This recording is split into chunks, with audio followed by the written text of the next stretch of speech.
नमस्कार दोस्तों, आज हम चर्चा करेंगे यूपीपीएससी आरओ 2023 के हिंदी का एक टॉपिक तत्सम तद्भव पर, जिससे बार बार प्रश्न रिपीट करते हैं। उसमें हम ट्रिक लाए हैं, 5 ट्रिक हैं। 5 ट्रिक अगर आपको सही तरीके से मालूम होंगे तो आपको तत्सम तद्भव समझने में काफ़ी सहायता मिलेगी। तो आइए चलते हैं, उसी ट्रिक को हम जानते हैं। सबसे पहले आप समझिए तत्सम तद्भव होते क्या है। तत्सम तद्भव तत्सम तात्पर्य है प्राचीन समय में जो शब्द यूज किए जाते थे, अर्थात वो संस्कृत भाषा में यूज किए जाते थे, तो उसी भाषा में उसी रूप में प्रयोग करना वो तत्सम कहलाता था। अगर प्राचीन समय में जिस रूप में जिस लैंग्वेज में जो शब्द यूज किए जाते हैं, उसको विकृत करके, उसमें परिवर्तन करके, बदलाव करके शब्दों का प्रयोग करना वह तद्भव कहलाता है। बात क्लियर है यहाँ तक? आइए ट्रिक को जानते हैं। ट्रिक क्या क्या है, ट्रिक को देखते हैं। देखिए, पहला ट्रिक है तत्सम का। तत्सम का यहाँ पर लिखते चलते हैं, आपको समझ में आए भली भांति। तत्सम, और यहाँ पर हम लिखेंगे तद्भव। ठीक है, चलिए ट्रिक देखते हैं। ट्रिक में पहला ट्रिक है कि अगर छ का प्रयोग किया जाए, तत्सम में अक्सर छ का प्रयोग किया जाता है, और तद्भव में ख, और देखिए ख और छ छ छछाता का प्रयोग किया जाता है। इसमें छ से छतरी का प्रयोग किया जाता है।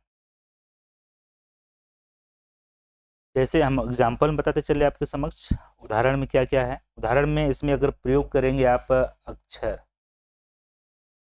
इसमें ये प्रयोग करेंगे अक्षर, तो यह तत्सम हो जाता है। अगर यहाँ पर प्रयोग किया करते हैं तो ऐसे प्रयोग करते हैं, तो यह तद्भव हो जाता है। ठीक है, अगर यहाँ पर प्रयोग किया जाता है तो अक्षी, तो यह तत्सम हो जाता है। ये पहला शब्द ये तत्सम हो जाता है। ये क्या हो जाता है? ये तत्सम हो जाता है।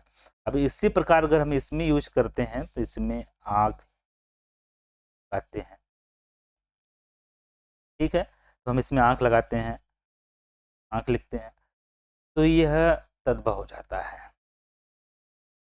कहने का तात्पर्य है कि तद्भव में ख और छ का प्रयोग किया जाता है। तद्भव में ख और छ का प्रयोग किया जाता है छाता का, और इसमें छ छतरी का प्रयोग किया जाता है। तो कहने का तात्पर्य तत्सम में छ का, जिस शब्द में छ यूज हो वह तत्सम होता है, और जिस शब्द में ख और छ से छाता का प्रयोग हो वह तद्भव होता है। बात क्लियर है? और एक और इसमें एग्जाम्पल है, जैसे आपको बताते चले।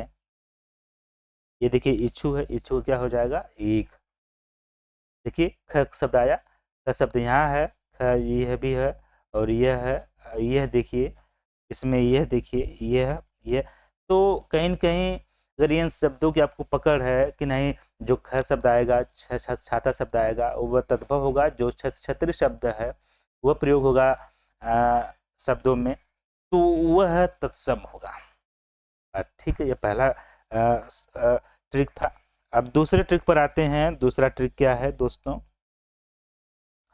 दूसरा ट्रिक है कि अगर तत्सम में री, समझ रहे हैं ना, री और स और ख, खटकोड़, इसका प्रयोग, और इसमें बात करें तो इसमें दोस्तों प्रयोग होता है स, में प्रयोग होता है स।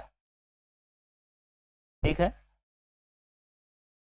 जिन शब्दों में री स वर्णों का प्रयोग हो तो वह तत्सम होते हैं। जैसे, और जिन शब्दों में स का प्रयोग हो, छोटा वाला स का प्रयोग हो, तो वह तद्भव होता है। उदाहरण में, उदाहरण तो बताना जरूरी है, क्योंकि उदाहरण में देखेंगे जैसे दशम, क्या है? दशम। दशम क्या है दोस्तों? दशम तत्सम है। और यहाँ पर देखेंगे कि दसवां, ये क्या हो गया दोस्तों? यह तद्भव हो गया। समझे आप? अब उसके बाद देखेंगे कि आप श्रावण, श्रावण यहाँ देखिए एक श्रावण लिखते हैं उदाहरण में, एक श्रावण, श्रावण ये तत्सम है। अब वहीं पर लिखेंगे, जब आप लिखेंगे श्रावण तो यह हो जाएगा तद्भव। देखिए स का प्रयोग हो रहा है कि नहीं हो रहा है, यहाँ पर भी स हो रहा है, यहाँ पर। तो इस प्रकार से आप पकड़ सकते हैं तत्सम और तद्भव को। उसके बाद अगला ट्रिक है, तीसरा ट्रिक है। तीसरा ट्रिक क्या है दोस्तों?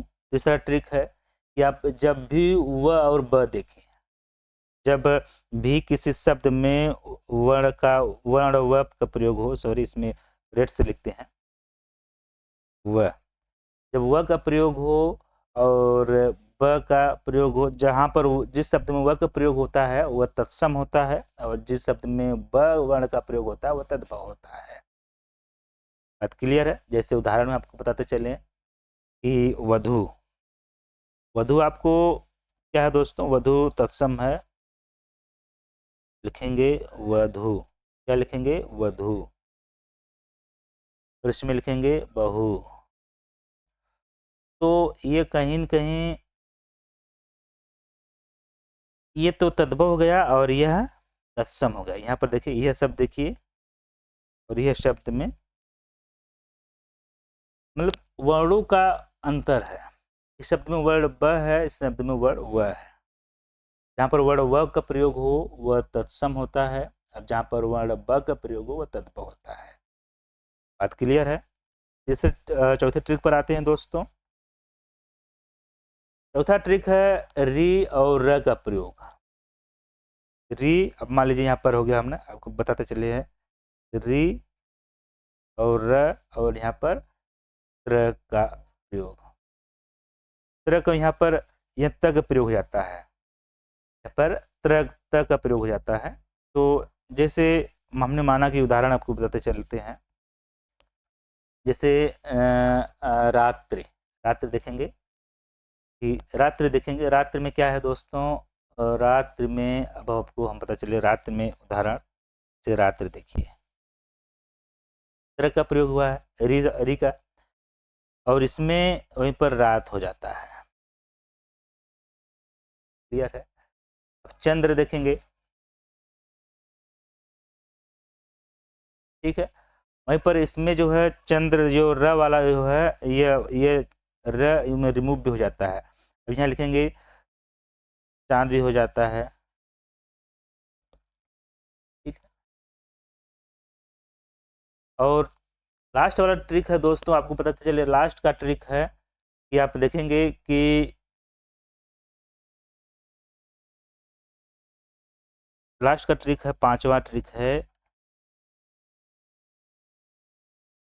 से गोधूम होता है। यहाँ पर चंद्र बिंदु का प्रयोग होता है, इसमें तद्भव में अक्सर चंद्र बिंदु का प्रयोग किया जाता है, चंद्र बिंदु का प्रयोग किया जाता है, जबकि इसमें चंद्र बिंदु का प्रयोग नहीं किया जाता है। जब जैसे मान लीजिए यहाँ पर, जैसे आपको उदाहरण समझाते हैं, समझ में आ जाएगा। जैसे हमने माना कि गोधूम, गोधूम, गोधूम देखिए गोधूम है, गोधूम में अगर इसका हम तद्भव बनाएंगे तो चंद्र बिंदु का प्रयोग करना पड़ेगा, गेहूं, ठीक है, तो करना पड़ा कि नहीं पड़ना? वहीं पर जो है गोधूम में चंद्र बिंदु का प्रयोग नहीं करना पड़ा। इस प्रकार से आप इन ट्रिकों को अगर समझेंगे तो आपको कहीं न कहीं तत्सम तद्भव को पहचानने में सहायता मिलेगी। जैसे ये सब पहले दोबारा हम दिखाते चलते हैं। देखिए तत्सम में पहला ट्रिक है, तत्सम में छ का प्रयोग, और तद्भव में ख छ का प्रयोग होता है। और दूसरा ट्रिक है री स का प्रयोग होता है तत्सम में, और तद्भव में स का छोटा स। और तीसरा ट्रिक है, अगर किसी शब्द में वर्ण व का प्रयोग हो और किस शब्द में ब का प्रयोग हो, ब में प्रयोग हुआ तद्भव होता है और व का प्रयोग में तत्सम होता है। री र का प्रयोग तत्सम में और त का प्रयोग होता है तद्भव में, और चंद्र बिंदु का प्रयोग भी होता है तद्भव में। ये ट्रिक आपको याद रहेंगे, आपको बहुत सहायता मिलेगी तत्सम तद्भव को पहचानने। अब दोस्तों इसी प्रकार से हम और क्लासेस लाएंगे, तब तक के नमस्कार, बाय एंड